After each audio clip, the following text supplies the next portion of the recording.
Sa ngalan ng Ama, ng Anak at ng Espiritu Santo, Amen.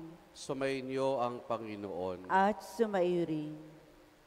Mga kapatid, halinan dumulog sa banal na hapag ng Panginoon at patuloy natin hilingin ang panalangin ng Mahal na Birheng Maria upang tayo patuloy na makatugon na may matibay na pananampalataya sa kanyang anak na si Jesus. Kung kaya't sa pasimula po ng ating pagdiriwan ng banal na misa, aminin natin ang ating mga kasalanan.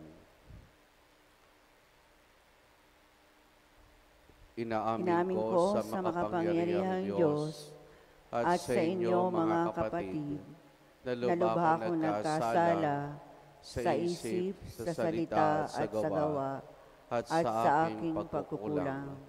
Kaya isinasamo ko sa mahal na Birheng Maria, sa lahat ng mga anghel at mga banal, at sa inyo mga kapatid na ako'y ipanalangin sa Panginoong ating Diyos. Kawan tayo ng makapangyarihang Diyos, patawarin tayo sa ating mga kasalanan, at patnubayan tayo hanggang sa buhay na walang hanggan. Amen. Amen.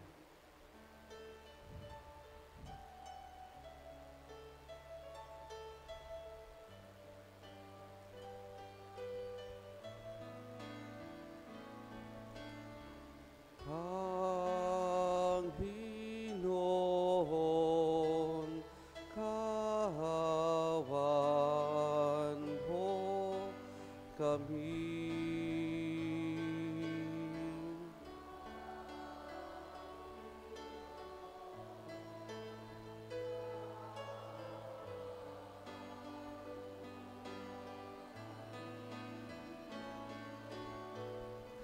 Kristo, kawan mo kami.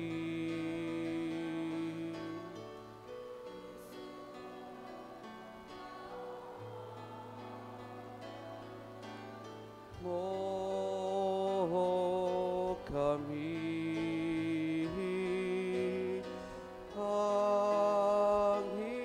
Panginoon, kawan mo kami.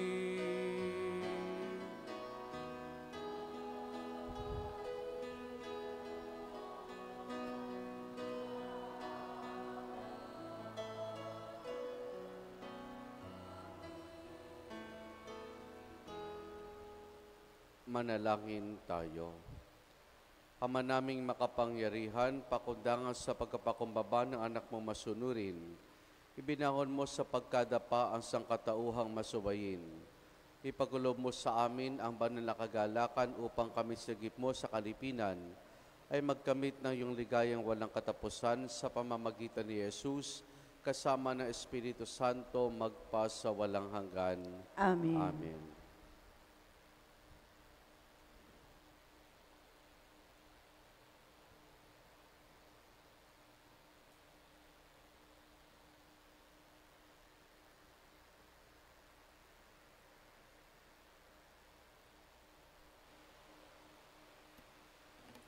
Ang salita ng Diyos mula sa aklat ng Henesis. Noong mga araw na iyon, umalis si Jacob sa Berseba at nagpunta sa Haran. Inabot siya ng paglubog ng araw sa isang lugar at minabuti niyang doon magpalipas ng gabi. Isang bato ang inunan niya sa kanyang pagtulog.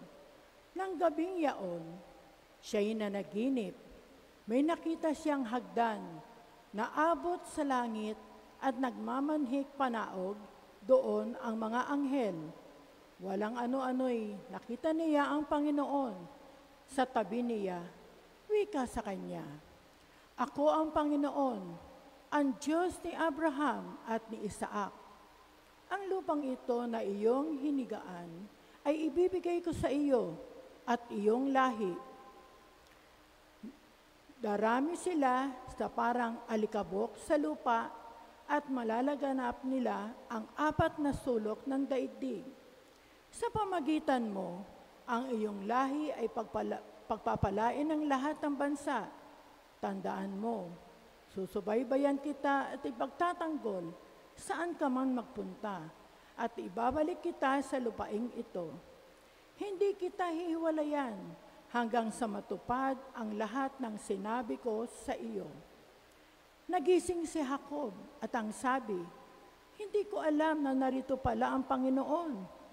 Nakangingilabot ang lugar na ito, ang bahay ng Diyos at pintuan ng kalangitan. Maagang ginising si Jacob ng umagang iyon. Kinuha niya ang inunang bato at itinayo bilang isang alaala.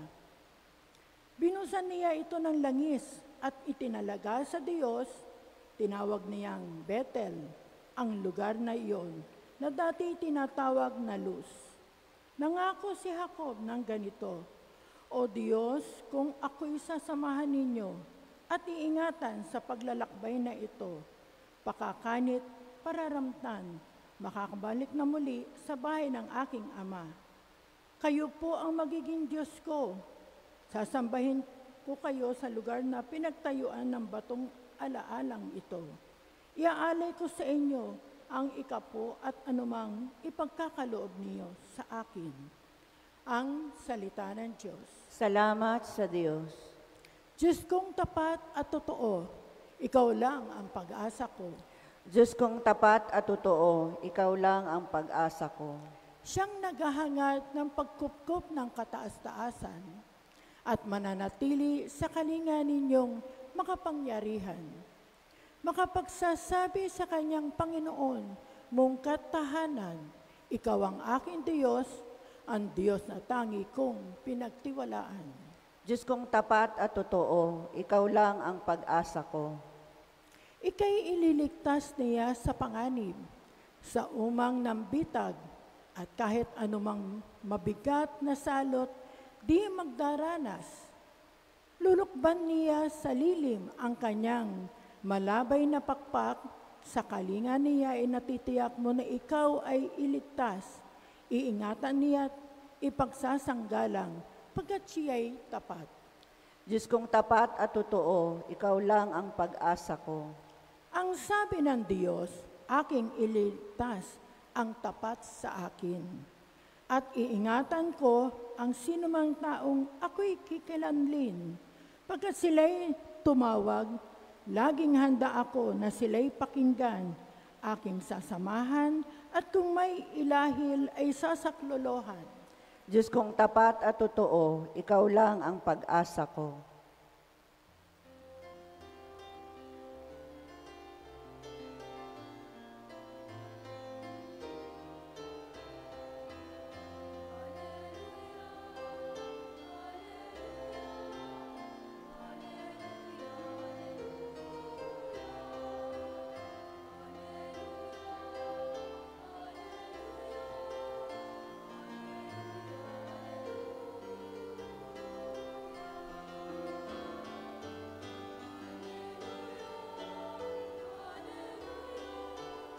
Alleluia, alleluia, alleluia, alleluia, alleluia, alleluia.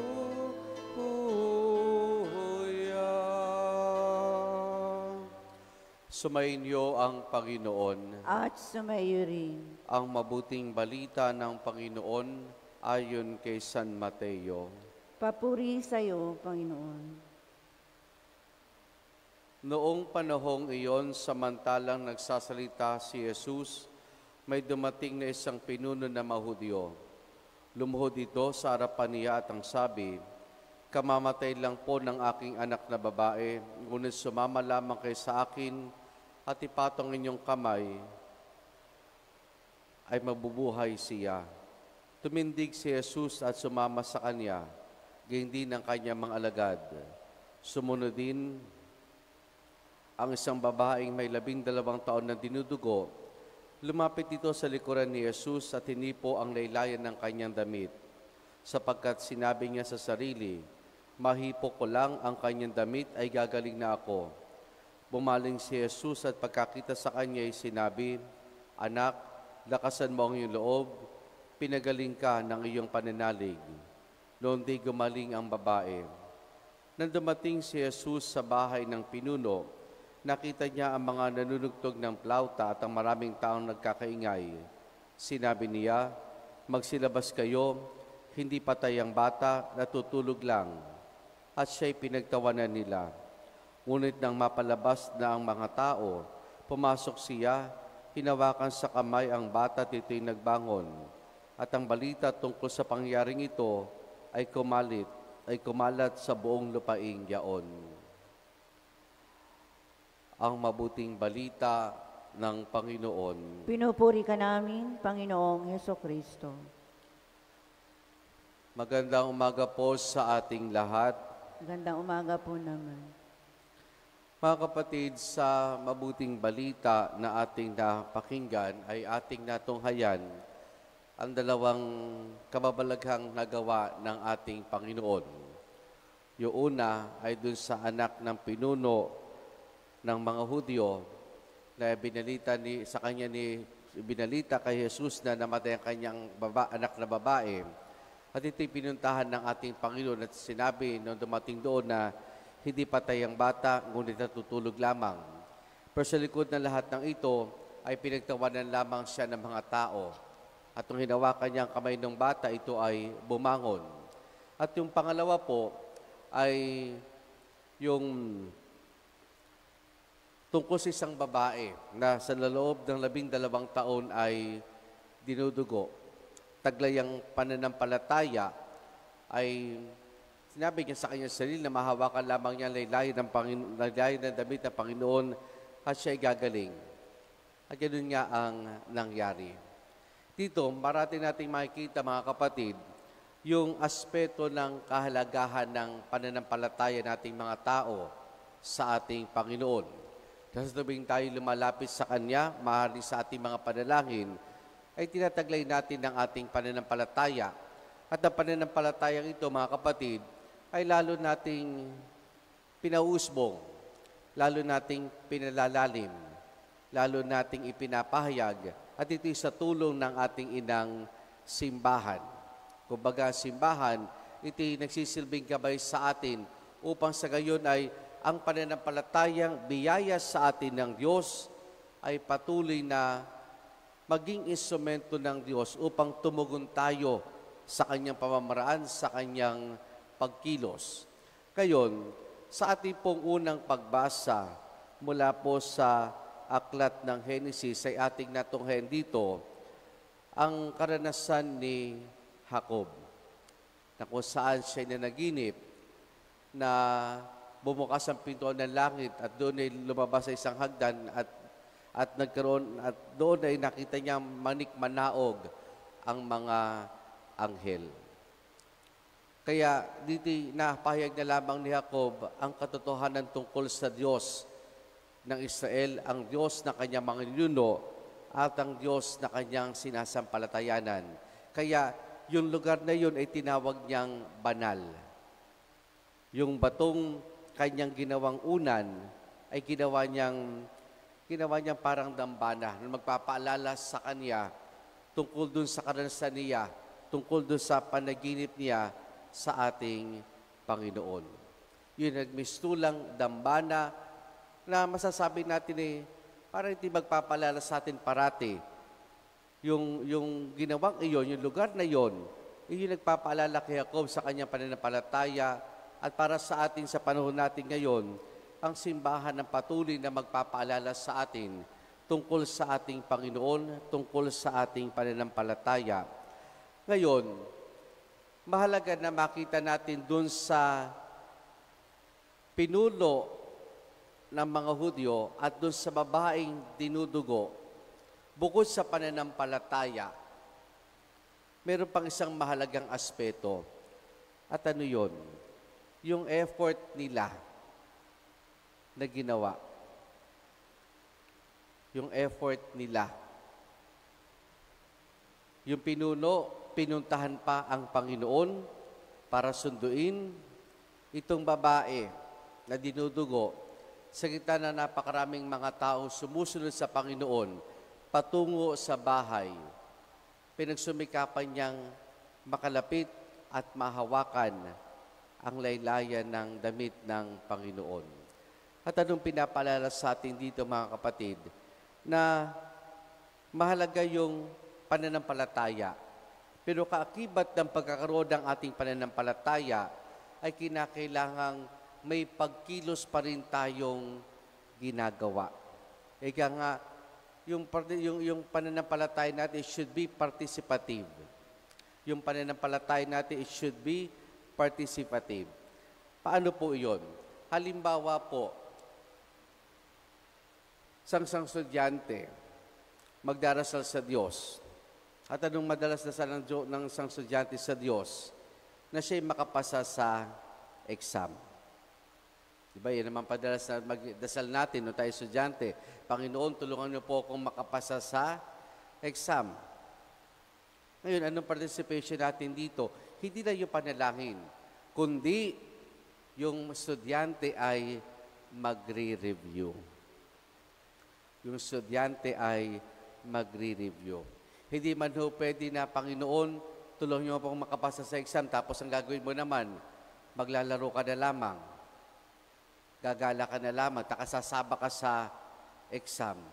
Kinakailangan na merong bahagi tayong ginagawa para doon sa biyaya na ating dinadasal. Sa pangmagandang halimbawa dito, itong skapularyo na mahalabiran ng bundok ng Carmelo na tinatawag nating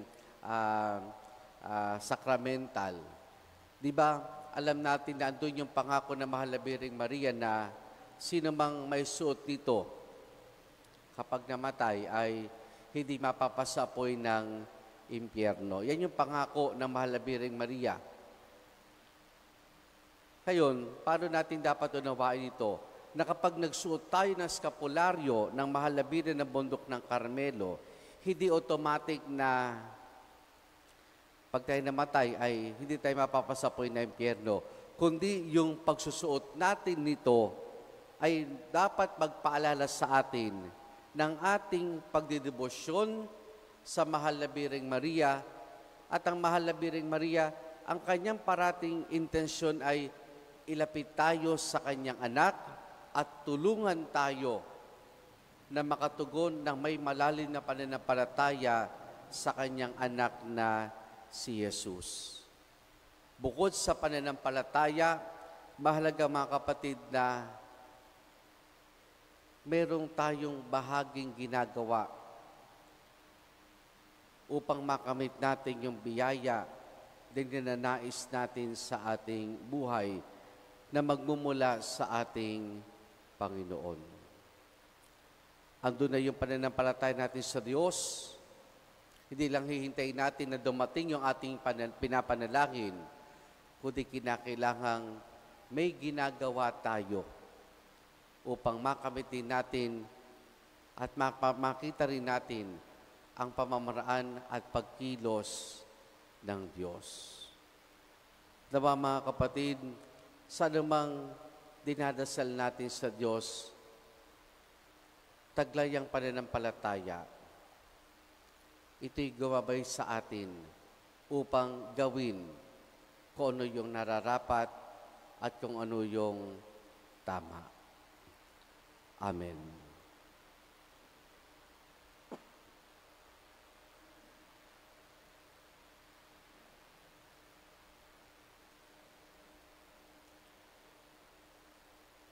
Hindi ninanais ng Diyos ang ating kamatayan.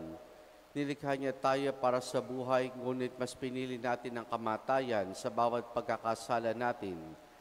Si Kristong tagapagligtas ang nagbabalik sa atin sa buhay at lumalapit tayo sa Ama sa pamamagitan niya.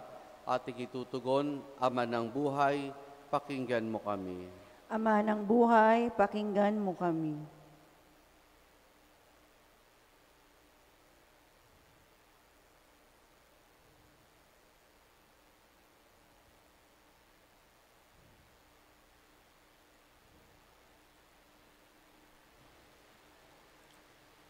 Ang simbahan, naway maging tanda ng gawaing mapaggaling ni Kristo sa pamagitan ng pagmamalasakit sa mga may karamdaman sa katawan, isip at diwa. Manalangin tayo sa Panginoon. Ama ng buhay, pakinggan mo kami. Ang mga doktor at mga nurse at yung mga nag-aalaga ng mga may sakit, naway magpakita ng habag at kahinanhunan ni Kristo sa pag-aaruga sa mga maliliit nating mga kapatid. Manalangin tayo sa Panginoon. Ama ng buhay, pakinggan mo kami. Ang mga taong nagdurusa sa kahirapan, naway lumapit kay Jesus na naging hamak para sa atin. Manalangin tayo sa Panginoon. Ama ng buhay, pakinggan mo kami. Ang mga pusong wasak, naway mapaghilom natin sa pamagitan ng ating mabubuting gawa at salitang nagdudulot ng mga kasiyahan. Manalangin tayo sa Panginoon. Ama ng buhay, pakinggan mo kami. Ang mga namayapa, naway masiyahan sa kinang ng bukang liwayway ng buhay na walang hanggan. Manalangin tayo sa Panginoon. Ama ng buhay, pakinggan mo kami.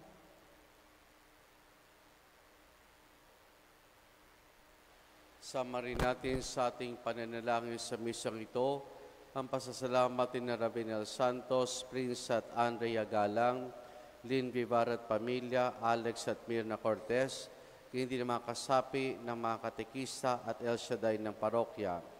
Para sa natatayong kahilingan ni na Elisa Espelimbergo at Ike Manansala, inilangin din natin ang mga nagpapasalamat sa Diyos sa biyaya ng kanilang buhay sa pagdiriwang nila ng kanilang kaarawan, sina Rosalina Manuel, Paulo Valiente at Marion Peñarroyo.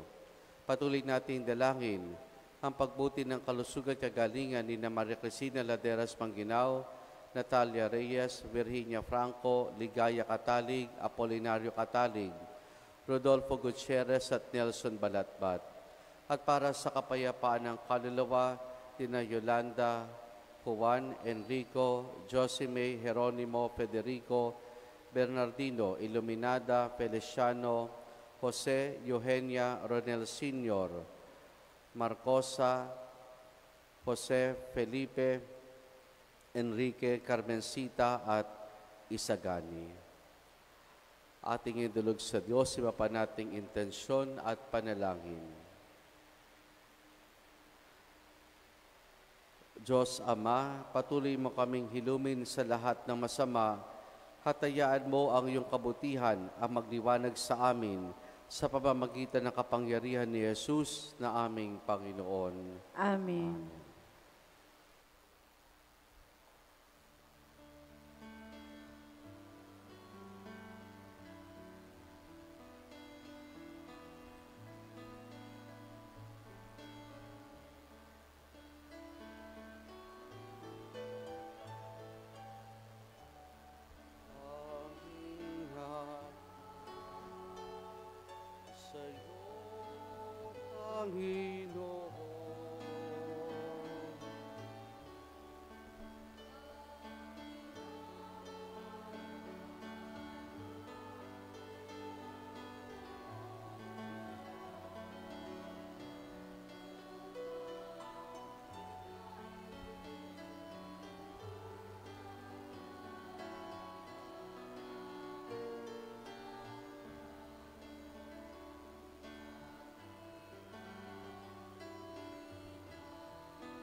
Manalangin kay mga kapatid upang ang paghahain natin ay kalugdan ng Diyos amang makapangyarihan. Tanggapin nawa ng Panginoon itong paghahain sa iyong kamay, sa kapurihan niya at karangalan, sa ating kapakinabangan, at sa buong sambayanan niyang banal. Ama naming lumikha, ang paghahain namin sa iyong ngalan ay sinawang aming Siya nawang sa aming dumalisay, upang ito ay maging pagganap araw-araw ng paglipat sa buhay sa kalangitan sa pamamagitan ni Jesus, kasama ng Espiritu Santo magpasawalang hanggan. Amen. Sumainyo ang Panginoon. At sumaiyo rin. Taas sa Diyos sa inyong puso at diwa. Tinaas na namin sa Panginoon. Pasalamatan natin ng Panginoong ating Diyos. Marapat na siya ay pasalamatan. Ama naming makapangyarihan, tunay nga marapat na ikaw ay aming pasalamatan. Sa iyong kagandang loob, kami yung binukod upang iyong may tampok sa kadakilan mong lubos. Kahit na ikaw ay aming tinaligdan dahil sa aming pagkasalawahan, gumawa ka pa rin ng magandang paraang may manguna sa amin para ikaw ay balikan. Kaya kaysa ng mga anghel, nagsisiawit ng papuri sa ng walang humpay sa kalangitan, kami nagbubunyi sa iyong kadakilaan.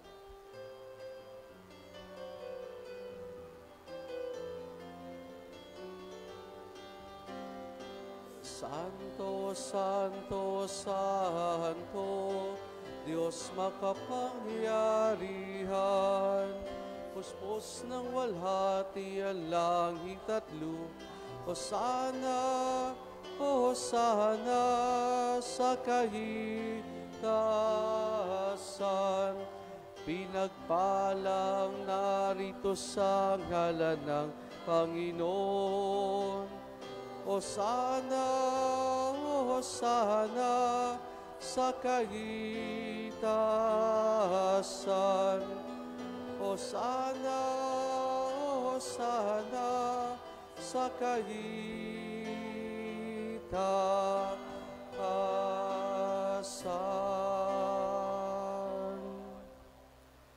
Ama naming banal, ikaw ang bukal ng tanang kabanalan. Kaya sa pamamagitan ng iyong Espiritu, gawin mong banal ang mga kaloob na ito upang para sa amin, maging katawan at dugo ng aming Panginoong Hesukristo. Bago niya pinagtiis ang kusang loob na maging handog, hinawakan niya ang tinapay, pinasalamatan kaniya, pinaghati-hati na yon.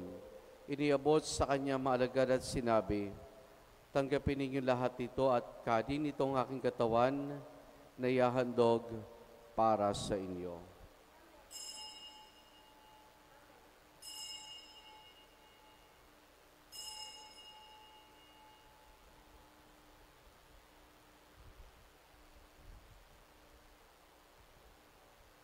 Gayun din naman na matapos ang hapunan, hinawakan niya ang kalis. Muli kanyang pinasalamatan. Iniabot niyang kalis sa kanya maalagad at sinabi, tanggapin ninyo lahat ito at inumin itong kalis ng aking dugo, ng bagot pala hanggang tipan. Ang aking dugo na ibubuhos para sa inyo at para sa lahat sa kapagpapatawad ng mga kasalanan. Gawin ninyo ito sa pag-alaala sa akin.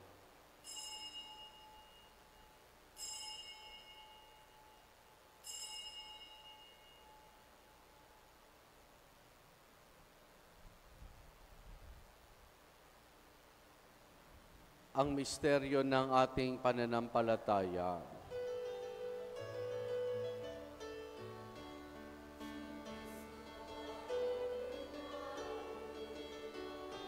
Sarili ay inihain bilang pagkain inumin, pinagsasaluhan natin hanggang sa siya'y dumating, hanggang sa siya'y dumating. Ama, ginagawa namin ngayon ang pag-alaala sa pagkamatay at muling pagkabuhay ng iyong anak, kaya tiniyalay namin sa iyong tinapay na nagbibigay buhay at ang kalis sa kakaloob ng kaligtasan. Kami nagpapasalamat dahil kami minarapat at tumayo sa harap mo para maglingkod sa iyo. Isinasamo namin kaming magsasalo-salo sa katawan at dugo ni Kristo ay mabuklod sa pagkakaisa sa pamamagitan ng Espiritu Santo. Ama, lingapin mo ang simbahan laganap sa buong daigdig, puspusin mo kami sa pag-ibig kesa ni Leo na aming Santo Papa at idenis sa aming obispo at ng tanang kaparian.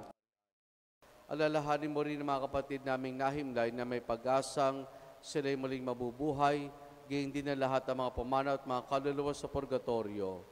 Kaawan mo sila at patuloyin sa iyong kaliwanagan. Kaawaan mo at pagindapati kaming lahat na makasalo sa iyong buhay na walang wakas. Kaisa ng mahal na Birheng Maria na Ina ng Diyos, ang kanyang kabiyak ng puso si San Jose, kaisa ng mga apostol ni San Juan Bautista at ang lahat ng mga banal na namuhay dito sa daigdig ng kalugod-lugod sa iyo, may pagdiwang nawa namin ang pagpupuri sa ikararangal mo sa pamamagitan ng iyong anak na aming Panginoong Heso Kristo. Sa pamamagitan ni Kristo, kasama niya at sa Kanya, ang lahat ng parangal papuri sa iyo, Diyos amang makapangyarihan, kasama ng Espiritu Santo, magpa sa walang hanggan.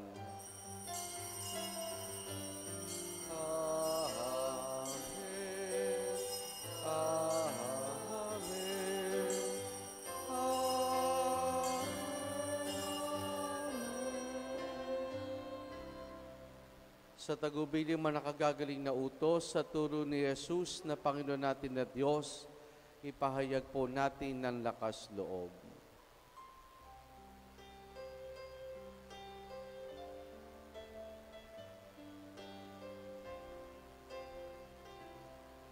Ama namin, sumasalangit ka, sambahin ang ngalan mo, mapasa amin ang kaharian mo, sundin ang loob mo dito sa lupa para sa langit. Bigyan mo kami ngayon ng kakanin sa araw-araw at patawarin mo kami sa aming mga sala para ng pagpapatawad namin sa nagkakasala sa amin, at huwag mo kaming ipahintulot sa tukso, at iadya mo kami sa lahat ng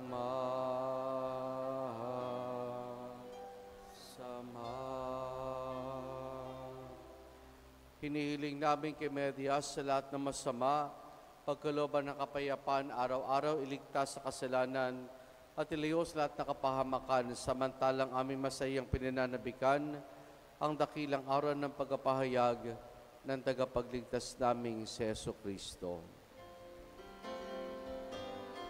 Sapagkat iyo ang kaharian at ang kapangyarihan at ang kapurihan magpakailanman. Amen. Panginoong Jesucristo, sinabi mo sa mga apostol, kapayapaan ang iniwang ko sa inyong aking kapayapaan ibinibigay ko sa inyo. Tunghayan mong aming pananampalataya at huwag ang aming mga pagkakasala. Pagkalooban mo kami ng kapayapaan at pagkakaisa ayon sa iyong kalooban, kasama ng Espiritu Santo magpa sa walang hanggan. Amen. Ang kapayapaan ng Panginoon ay lagi nawang sumainyo. At sumaiyo rin. Mga kapatid, maghangad at magbahagi po tayo ng kapayapaan ni Jesus sa isa't isa. Peace be with you po.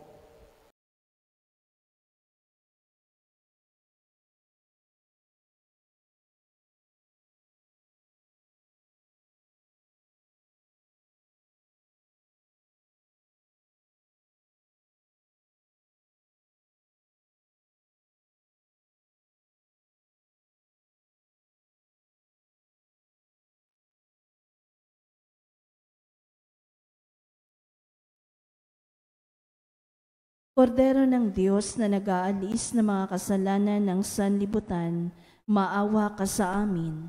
Kordero ng Diyos na nag-aalis ng mga kasalanan ng sanlibutan, maawa ka sa amin. Kordero ng Diyos na nag-aalis ng mga kasalanan ng sanlibutan, ipagkaloob mo sa amin ang kapayapaan. Narito si Jesus, ang kordero ng Diyos. Siya nag-aalis sa mga kasalanan ng sanlibutan. Mapalad ang mga inaanihan niya makisa sa kanyang banal na piging. Panginoon, hindi ako karapat-dapat na magpatuloy sa iyo, ngunit sa isang salita mo lamang ay gagaling na ako.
Manalangin tayo.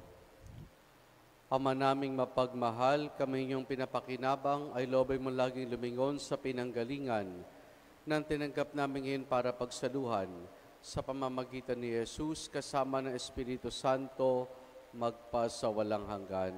Amen. Sumainyo ang Panginoon At sumaiyo rin. at pagpalain tayong lahat ng mabuti't mapagmahal na Diyos sa Ama, Anak at Espiritu Santo. Amen. Naialay na natin ang pagdiriwan ng banal na misa, kumain tayong taglayang kapayapaan at pag-ibig ng Panginoon. Salamat sa Diyos. Purihin po natin ang ating Panginoon.